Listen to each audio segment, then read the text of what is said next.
Hello everyone, and welcome to Gamers Outpost Old School Retro Rewind. I'm your host, Wes Weygandt. In this segment, we will be looking at some of our favorite games of the past. That's right, kicking it old school. This week's review will focus on an NES gem, Teenage Mutant Ninja Turtles 2, the arcade game. TMNT 2 is a port of the 1989 coin-operated arcade game for the Nintendo Entertainment System.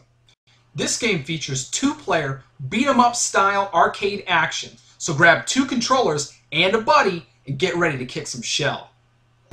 Shredder is up to his old tricks again, and has set fire to the apartment of April O'Neil, and it's up to the Turtles to come to the rescue.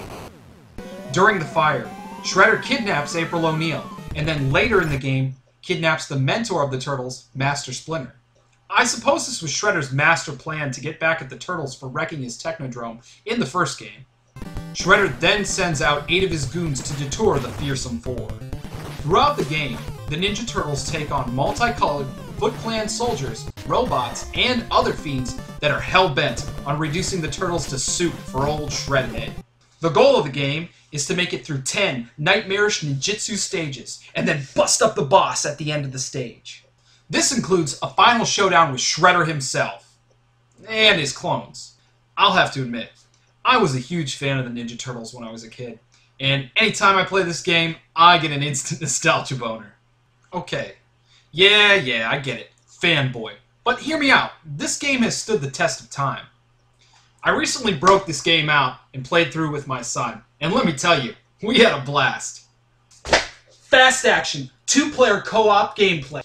Simple and accurate controls, and I can't forget to mention that sweet chiptune depiction of the TMNT theme song. I love this game.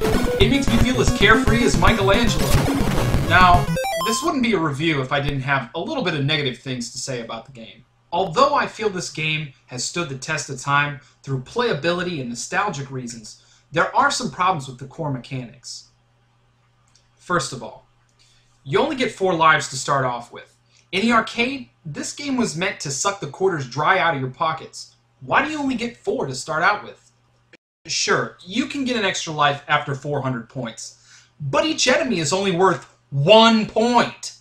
Now, there are cheat codes in the game to counteract this lousy amount of lives you get to start with, but come on, seriously? Only 4 lives for an arcade beat-em-up style?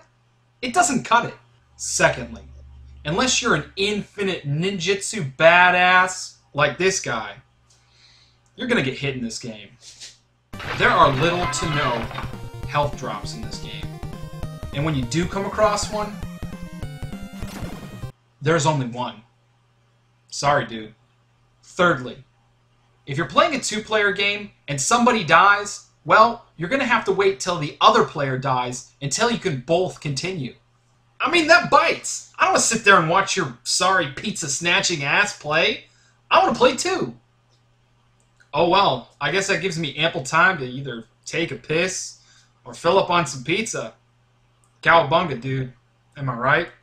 Lastly, I wish this game could have been 4 players. I mean, after all, it was in the arcade, and it wasn't like the NES didn't have the capabilities to do this. The NES had a 4-player controller system known as the Satellite, and it didn't have many games for it.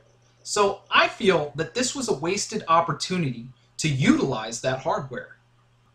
As a child, I had a Satellite and was very excited to see if I could achieve an arcade experience right in the comfort of my own home. Sadly, I was disappointed. To sum things up, this game is still a jewel in my eyes. It introduced me to cooperative play, and it has a decent level of difficulty for both child and adult gamers alike. Now, it does have some boo-boos in the hitbox department, but it doesn't detract from the satisfaction you get from kicking some Foot Clan ass. If you haven't had a chance to play this game, I highly suggest either looking for the cartridge or going onto the Xbox Live Marketplace and downloading the original 1989 release. Despite that fact, I still prefer the NES version. Well, I played it as a kid, and it just holds a special place in my heart. So until next time, happy gaming.